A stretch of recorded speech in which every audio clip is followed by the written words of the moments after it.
जम्मू कश्मीर में एक बड़े घटनाक्रम में अलगाववादी नेता सैयद अली शाह गिलानी ने पृथकतावादी संगठन हुर्रियत कॉन्फ्रेंस से दिया इस्तीफा। एक वीडियो और प्रेस बयान में गिलानी ने कहा, हुर्रियत के वर्तमान हालात को देखते हुए संगठन से अलग होने का लिया फैसला।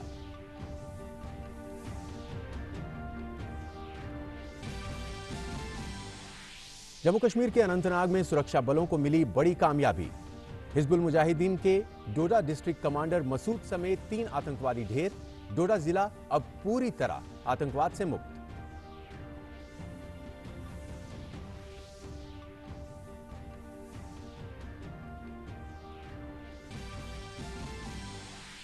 असम के 23 जिलों में बाढ़ के कारण करीब 9 लाख से ज्यादा लोग प्रभावित। बिहार में भी उफान पर महानंदा नदी। एनडीआरएफ की 70 टीम बाढ़ प्रभावित राज्यों में तैनात। अगले 2 दिन में पूर्वोत्तर और बिहार में कई हिस्सों में भारी बारिश का अनुमान।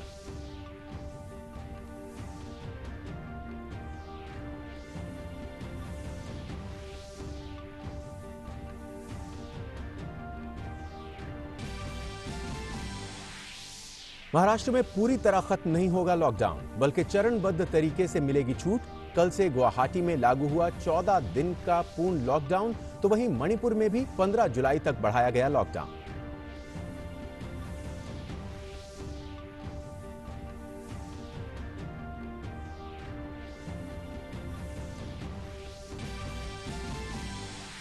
भारत में 3,21,000 से अधिक कोरोना के मरीज स्वस्थ। रिकवरी रेट हुई 58.67%। 2,10,120 सक्रिय मामले। वहीं दुनिया भर में संक्रमित मरीजों की संख्या 1 करोड़ के पार। 5 लाख से अधिक की मौत। अमेरिका में 25 लाख से अधिक लोग संक्रमित, करीब 1.25 लाख लोगों की मौत। ब्राजील में भी हालत खराब। पाकिस्तान में कराची स्टॉक एक्सचेंज पर बड़ा आतंकी हमला। 4 आतंकियों समेत 9 की मौत, कई घायल।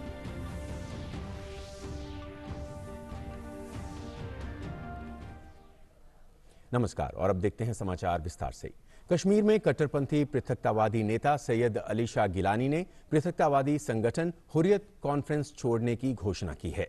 गिलानी ने 2 पेज के पत्र और एक वीडियो मैसेज के जरिए हुर्रियत कॉन्फ्रेंस के साथ अपने संबंधों को समाप्त करने की घोषणा की। अस्सलाम वालेकुम वरहमतुल्लाहि वबरकातुहू। कुल जमाती हुर्रियत कॉन्फ्रेंस की मौजूदा सूरत हाल को मद्देनज़र रखते हुए मैं इस फोरम से मुकम्मल अलहदगी इख्तियार करने का ऐलान करता हूँ। इस ज़िमन में फोरम की तमाम इकाइयों को एक तफसीली ख़त के ज़रिए मुतल्ला किया गया है। अल्लाह हम सबका हामी व नासिर हो। सैयद अली गिलानी। और इस पर और अधिक बात करने के लिए हमारे संवाददाता सलमान काजी इस वक्त हमारे साथ जुड़ गए हैं। सलमान, क्या कारण मानते हैं आप जो आज सैयद अली शाह गिलानी ने हुर्रियत कॉन्फ्रेंस से ये इस्तीफा दिया है, और इसके दौरान उन्होंने कहा है कि सिचुएशन जो इस समय है उसको लेकर वो इस्तीफा दे रहे हैं, क्या कुछ कहा है उन्होंने?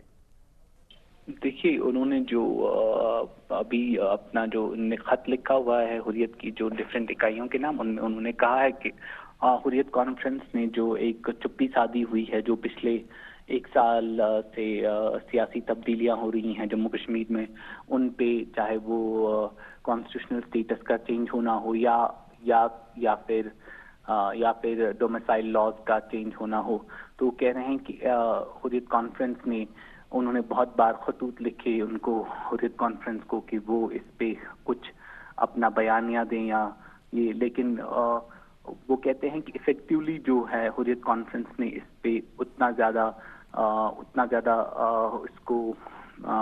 इस पे उन्होंने कोई एक्टिविटीज नहीं की हैं। तो इस हवाले से जो उनका पहला ही पैराग्राफ है, इसके अलावा भी वो कह रहे हैं कि तंजीम जो है हुर्रियत कॉन्फ्रेंस की, इसमें इनडिसिप्लिन का बहुत हुआ है। तो और बाकी उन्होंने कुछ वजूहात दी हुई हैं कि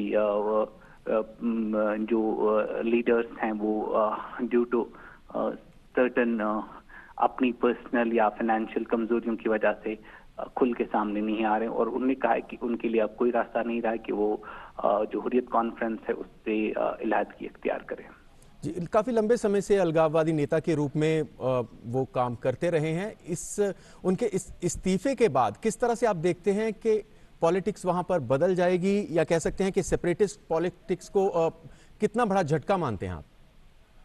देखिए, जो सईद अली शाह गिलानी जो है वो एक कॉर्नरस्टोन थे सेपरेटिस्ट पॉलिटिक्स की जम्मू एंड कश्मीर में। वो एक बहुत ही इम्पोर्टेंट इसमें उनके लिए इम्पोर्टेंट शख्स थे इस पॉलिटिक्स में, और उनका काफी लंबा सियासी कैरियर रहा है, जिसमें वो कुछ टाइम के लिए एमएलए भी रहे हैं, और उसके बाद उन्होंने प्रो सेपरेटिस्ट पॉलिटिक्स में जो उनका रहा, और एक काफी ज्यादा बड़ा जो गैप होगा वो मुश्किल होगा, और ये हुर्रियत की जो ओवरऑल पॉलिटिक्स है उस पर भी काफी सवालिया उठाएगा कि क्या जरूरत पड़ी कि एक 90 साल का जो एक लीडर है उनके साथ एसोसिएटेड रहा है, और जिसको हमेशा जो एक बहुत ही इम्पोर्टेंट इस पूरी हुर्रियत कॉन्फ्रेंस के बनाने में और इसके अलावा इसको स्प्लिट करने में और फिर दूसरी हुर्रियत कॉन्फ्रेंस बनाने में रहा है, उस शख्स को 90 साल की उम्र में क्यों एक चिट्ठी लिखकर इस पॉलिटिक्स इस ऑर्गेनाइजेशन से किनारा कशी करनी पड़ी। तो डेफिनेटली ये काफी सवाल उठाएगा, और ऑब्वियसली इन सवालों का जवाब कैसे दे पाती है हुर्रियत, वो अभी देखना बाकी है। जी सलमान, बहुत बहुत शुक्रिया इस जानकारी को हम तक पहुंचाने के लिए। तो अलगाववादी नेता सैयद अली शाह गिलानी ने हुर्रियत कॉन्फ्रेंस से इस्तीफा दे दिया है। खबरों में आगे बढ़ेंगे। जम्मू कश्मीर में तड़के सुरक्षा बलों को बड़ी कामयाबी हाथ लगी। केंद्र शासित प्रदेश के अनंतनाग जिले में सुरक्षा बलों और आतंकियों के बीच चल रही मुठभेड़ में 3 आतंकी ढेर हो गए। पुलिस के मुताबिक मारे गए 3 आतंकियों में से 2 लश्कर तैयबा से जुड़े हुए थे, जबकि तीसरा आतंकी मसूद हिजबुल मुजाहिदीन का डोडा डिस्ट्रिक्ट कमांडर था। जम्मू कश्मीर पुलिस के मुताबिक मसूद के मारे जाने के साथ ही जम्मू जोन में स्थित डोडा जिला पूरी तरह से आतंकियों से मुक्त हो गया है। मारे गए आतंकियों के पास से एक AK-47 और 2 पिस्तौल बरामद किए गए हैं। अनंतनाग के कुलचोहर इलाके में एनकाउंटर जम्मू कश्मीर पुलिस और सेना का संयुक्त अभियान था। भाजपा नेता और केंद्रीय मंत्री हरदीप सिंह पुरी ने आज लद्दाख के लिए पार्टी की जनसंवाद वर्चुअल रैली को संबोधित किया। पुरी ने देश के सामने मौजूदा कोरोना संकट और वास्तविक नियंत्रण रेखा पर विवाद के समाधान के लिए कहा कि इन दोनों समस्याओं को हम अपने जज्बे को और मजबूत करके खत्म कर सकते हैं। मुझे पूरा विश्वास है कि देश भर में जो हम आज स्पिरिट देख रहे हैं उससे कोविड का चैलेंज और दूसरा चैलेंज वो हम बहुत जरूर मजबूत तरीके से ओवरकम करेंगे, और इससे आपके यहां की जो इकोनॉमिक डेवलपमेंट है वो और भी आगे बढ़ेगी, तेजी से बढ़ेगी। असम में बाढ़ की स्थिति अब भी चिंताजनक बनी हुई है। राज्य के 23 जिलों में 2000 से अधिक गांव, तकरीबन 9.25 लाख की आबादी बाढ़ से प्रभावित है। अरुणाचल प्रदेश और असम के ऊपरी इलाकों में लगातार तेज बारिश की वजह से राज्य की तकरीबन सभी नदियां खतरे के निशान से ऊपर बह रही हैं। पिछले 24 घंटों में बारपेटा जिला बाढ़ से सबसे अधिक प्रभावित हुआ है, जहां तकरीबन 1,35,000 लोग बाढ़ से प्रभावित हैं। राज्य में बाढ़ की वजह से 2 और लोगों की मौत के साथ ही राज्य में बाढ़ से मरने वालों की संख्या बढ़कर 20 हो गई है। प्रभावित लोगों को राहत प्रदान करने के मकसद से राज्य सरकारों ने विभिन्न बाढ़ प्रभावित इलाकों में 193 राहत और बचाव केंद्र स्थापित किए हैं। तकरीबन 27,000 लोगों ने इन राहत शिविरों में शरण ली है। बिहार के कई इलाकों में भी बाढ़ के कारण स्थिति गंभीर हो गई है। महानंदा नदी के उफान में आने के कारण सीमांचल क्षेत्र में बाढ़ आ गई है। महानंदा का जलस्तर इसके बहाव वाले अधिकांश क्षेत्रों में बढ़ता जा रहा है। राज्य में अन्य नदियों का जलस्तर भी बढ़ रहा है। अररिया में लगातार हो रही बारिश से नेपाल से बहने वाली परमान नदी में पानी का उफान आने के बाद कुशवाहा के गाढ़ा, उसरी सहित निचले इलाके में बाढ़ का पानी फैल गया है। इस कारण कुर्साकाटा और फारबिसगंज बाजार समेत जिला मुख्यालय आने जाने वाले लोगों का सीधा संपर्क टूट गया है। वहीं कटिहार में महानंदा का जलस्तर झहुआ, घरखल और आजमनगर में खतरे के निशान को पार कर गया है। कटिहार में जिला प्रशासन ने सभी एहतियाती उपाय किए हैं। इस बीच मौसम विभाग ने चेतावनी दी है कि अगले 2 दिनों में पूर्वोत्तर और बिहार के कुछ जिलों में भारी से बहुत भारी बारिश हो सकती है, यानी आने वाले दिनों चुनौती भरे हैं। मानसून ट्रफ की पोजीशन है, ये क्लोज टू फुटहिल्स है और आने वाले 4-5 दिनों में यही पोजीशन रहने वाली है। उसके प्रभाव से हम उम्मीद कर रहे हैं कि बिहार और नॉर्थ ईस्टर्न स्टेट्स में वाइड स्प्रेड एक्टिविटी में 75% स्टेशन से ज़्यादा रेनफॉल एक्टिविटी रहने की उम्मीद है और उसके साथ heavy to very heavy fall बिन 10 से 12 centimetre rainfall activity specifically Bihar में आने वाले 2 दिनों में और नॉर्थ ईस्टर्न स्टेट्स में भी ये एक्टिविटी आने वाले 4-5 दिनों में कंटिन्यू रहेगी। और उसके बाद जैसे ही मानसून ट्रफ थोड़ा उसकी पोजीशन चेंज होगी, साउथ की तरफ आएगा, तो we may expect rainfall activity over ये पंजाब हरियाणा इस रीजन में फिर आना, थोड़ा एक्टिविटी इंक्रीज होगा। असम और बिहार में बाढ़ के मद्देनजर गृह मंत्री अमित शाह ने दोनों राज्यों के मुख्यमंत्रियों से फोन पर बात की और स्थिति की जानकारी ली। अमित शाह ने असम के मुख्यमंत्री सर्बानंद सोनोवाल और हिमंत बिस्वा शर्मा से ब्रह्मपुत्र नदी और गुवाहाटी में भूस्खलन के बारे में जानकारी ली और हर संभव मदद का आश्वासन दिया। उन्होंने कहा कि मोदी सरकार असम के लोगों के साथ मजबूती से खड़ी है। वहीं बिहार के मुख्यमंत्री नीतीश कुमार से भी गृह मंत्री अमित शाह ने फोन पर बात की और बिहार के लोगों को इस मुश्किल घड़ी से निकालने के लिए राज्य सरकार की हर संभव मदद का भरोसा दिया। इसके अलावा असम और बिहार के अलावा पश्चिम बंगाल में बाढ़ के हालात को देखते हुए राहत और बचाव कार्यों के लिए विभिन्न राज्यों में एनडीआरएफ की 70 से ज्यादा टीमों को तैनात किया गया है। एनडीआरएफ की 20 टीम इस समय असम में मौजूद हैं, जिसमें से 11 टीम को बाढ़ की आशंका वाले जिलों में तैनात किया गया है या फिर बचाव कार्यों में लगाया गया है। असम में 9 टीमों को रिजर्व में रखा गया है। बात करें बिहार और पश्चिम बंगाल की, तो दोनों राज्यों के अलग अलग जिलों में एनडीआरएफ काम में लग गई है। बिहार में 12 टीम तैनात हैं तो 2 टीम को अलर्ट मोड पर रखा गया है। इसी तरह पश्चिम बंगाल में 10 टीमें तैनात हैं तो यहां 7 टीमों को स्टैंड बाय रखा गया है।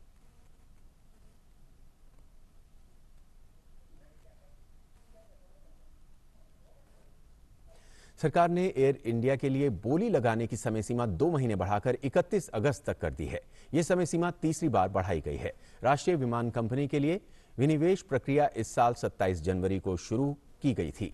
एयर इंडिया की बिक्री संबंधी एक्सप्रेशन ऑफ इंटरेस्ट में संशोधन पत्र जारी करते हुए निवेश और सार्वजनिक परिसंपत्ति प्रबंधन विभाग ने कहा है कि कोविड-19 से उत्पन्न स्थिति के कारण इच्छुक बोलीदाताओं की मांग पर समय सीमा बढ़ाई गई है। इसके अलावा सफल बोलीदाताओं को परिणाम की जानकारी देने के लिए अंतिम तारीख भी बढ़ाकर 14 सितंबर 2020 कर दी गई है।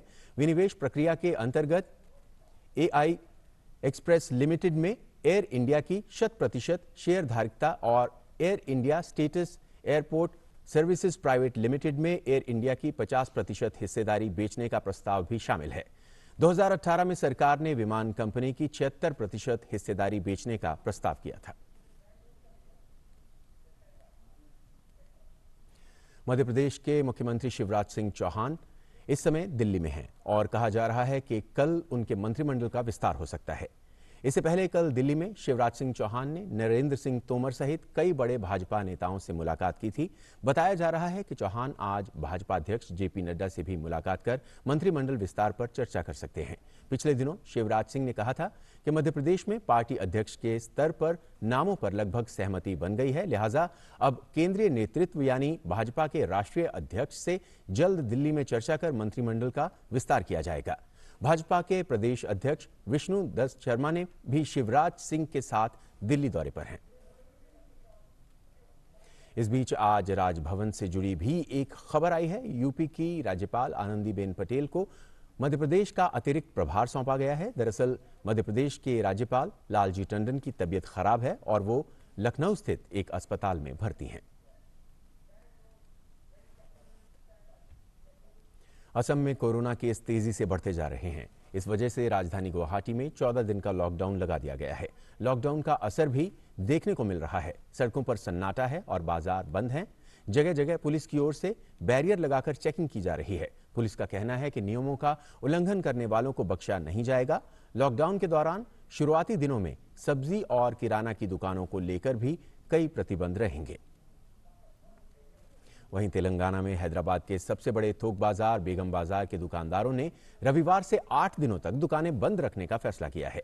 यहां के कारोबारी संघ का कहना है कि एहतियाती कदम के तौर पर 28 जून से 5 जुलाई तक दुकानें बंद रखने का फैसला किया गया है। कर्नाटक में कोरोना वायरस के बढ़ते मामलों को देखते हुए राज्य सरकार ने एक बड़ा फैसला लेते हुए कहा है कि अगले आदेश तक 5 जुलाई से हर रविवार को लॉकडाउन लागू रहेगा। इसके साथ ही रात 8 बजे से सुबह 5 बजे तक कर्फ्यू रहेगा, जो 29 जून से लागू होगा। तमिलनाडु की राजधानी चेन्नई में 19 जून से 12 दिन का लॉकडाउन लागू है। नए आदेश में आवश्यक चीजों की अनुमति दी जाएगी। इसमें दूध, अस्पताल और अन्य फार्मेसियां शामिल हैं। वहीं मणिपुर में राज्य सरकार ने लॉकडाउन 15 जुलाई तक बढ़ा दिया है। मणिपुर में अंतर जिला बस सेवा का संचालन 1 से 15 जुलाई के बीच जारी रहेगा और इस दौरान कोविड-19 से संबंधित सभी सुरक्षा दिशा निर्देशों का पालन करना होगा। हालांकि इस दौरान अन्य किसी सार्वजनिक परिवहन के संचालन की अनुमति नहीं रहेगी। भारत कोरोना संक्रमण की महामारी के खिलाफ लड़ाई में तेजी से आगे बढ़ रहा है। सरकार की ओर से किए गए प्रयासों से काफी सकारात्मक परिणाम देखने को मिल रहे हैं। हर रोज संक्रमण के सक्रिय मामलों की तुलना में ठीक होने वाले लोगों की संख्या बढ़ती जा रही है।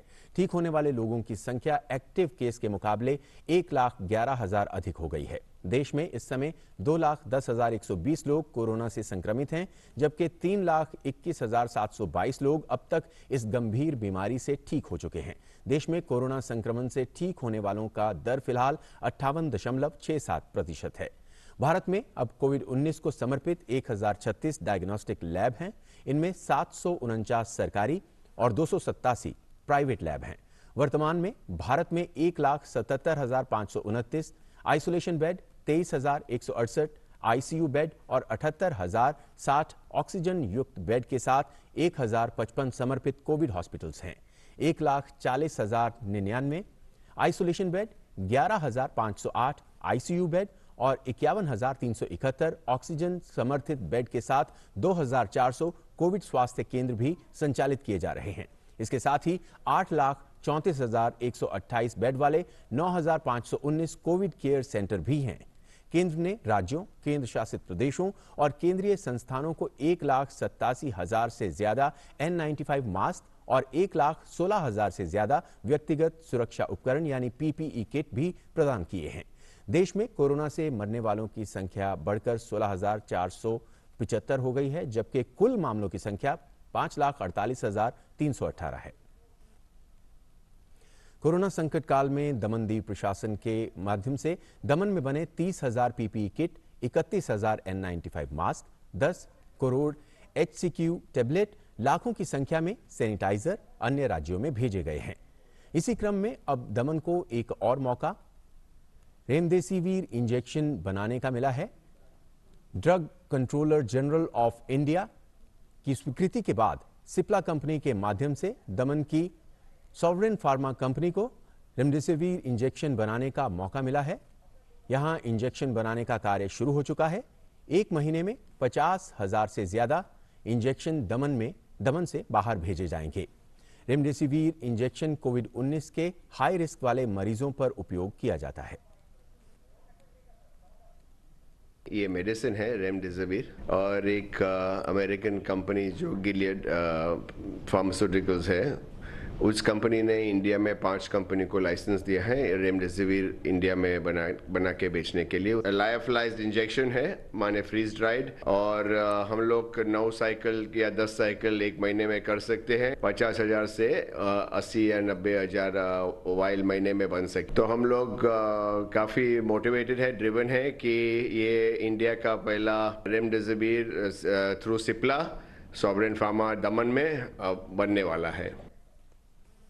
विश्व स्वास्थ्य संगठन ने दुनिया भर में कोरोना वायरस संक्रमण के एक दिन में रिकॉर्ड मामले दर्ज किए हैं। पिछले 24 घंटों में 1,89,000 लोगों के संक्रमित होने की पुष्टि हुई है। रविवार के इस आंकड़े ने विश्व स्वास्थ्य संगठन के एक सप्ताह पहले जारी किए गए 1,83,000 मामलों के रिकॉर्ड को पीछे छोड़ दिया है। यह आंकड़ा दिखाता है कि दुनिया भर में इस खतरनाक वायरस के संक्रमण का बढ़ना जारी है। ब्राजील से एक दिन में 46,800 से ज्यादा मामले सामने आए हैं। वहीं अमेरिका में 44,400 और भारत में करीब 20,000 मामले सामने आए हैं। हालांकि अमेरिका में संक्रमण के सबसे ज्यादा मामले हैं। भारत और भूटान के बीच आज 600 मेगावाट के खलोंगचू जेवी हाइड्रो इलेक्ट्रिक प्रोजेक्ट को लेकर समझौते के लिए सहमति पर हस्ताक्षर किए गए। वीडियो कॉन्फ्रेंसिंग के जरिए हुई इस मीटिंग में भारत का प्रतिनिधित्व विदेश मंत्री एस जयशंकर ने किया। ये भूटान में लागू होने वाली पहली संयुक्त उद्यम परियोजना है। इस दौरान एस जयशंकर ने भूटान और भारत के रिश्तों की जमकर तारीफ भी की। This is the first ever joint venture project, as was noted, to be implemented in Bhutan. I congratulate both the JV partners, SJVNL of India and DGPC of Bhutan, for this remarkable feat and hope that they will both literally and metaphorically leave no stone unturned in expeditiously completing the project. संयुक्त अरब अमीरात ने घोषणा की है कि वापस लौटने के इच्छुक वैध वीजा धारक सभी निवासियों को देश में प्रवेश करने से पहले कुछ गाइडलाइंस का पालन करना होगा। 1 जुलाई से लोगों का यूएई में वापस लौटना शुरू होगा। स्वास्थ्य अधिकारियों के मुताबिक वापस आने वालों को कोविड-19 की जरूरी जांच समेत कई गाइडलाइंस का पालन करना होगा। वापस लौट रहे निवासियों को किसी मान्यता प्राप्त लैब से पहले से कोविड-19 का टेस्ट कराना होगा, जिसे यूएई में पहुंचते ही दिखाना होगा। टेस्ट टेक ऑफ से 72 घंटे पहले कराना होगा।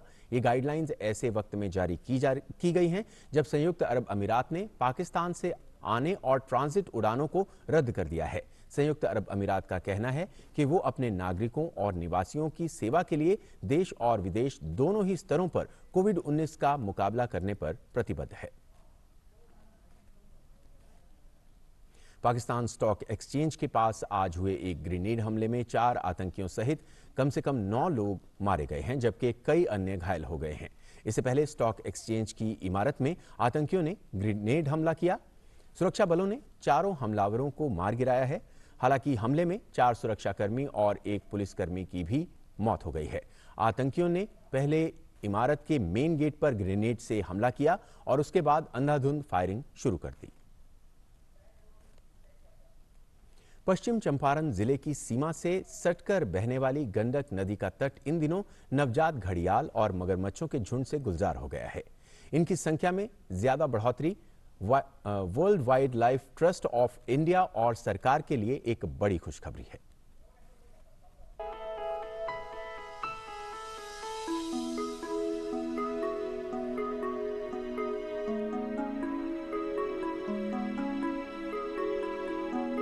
अंडों से निकले इन छोटे छोटे नौनिहालों को नदी में छोड़ा जा रहा है, जहां ये प्राकृतिक अवस्था में उन्मुक्त विचरण करेंगे। दुनिया के कई इलाकों से गायब हो रहे घड़ियाल और मगरमच्छों को गंडक नदी का पानी इन दिनों रास आने लगा है। यहाँ महज 6 वर्षों में इनकी संख्या 15 से बढ़कर 260 तक पहुँच गई है। बिहार का इकलौता वाल्मीकि टाइगर रिजर्व क्षेत्र घड़ियाल और मगरमच्छ की आवाज़ों से गुंजायमान हो रहा है। ये सभी घड़ियाल नेपाल की ओर से आए हैं। इन घड़ियालों को देखकर यहाँ के ग्रामीण भी खुश हैं।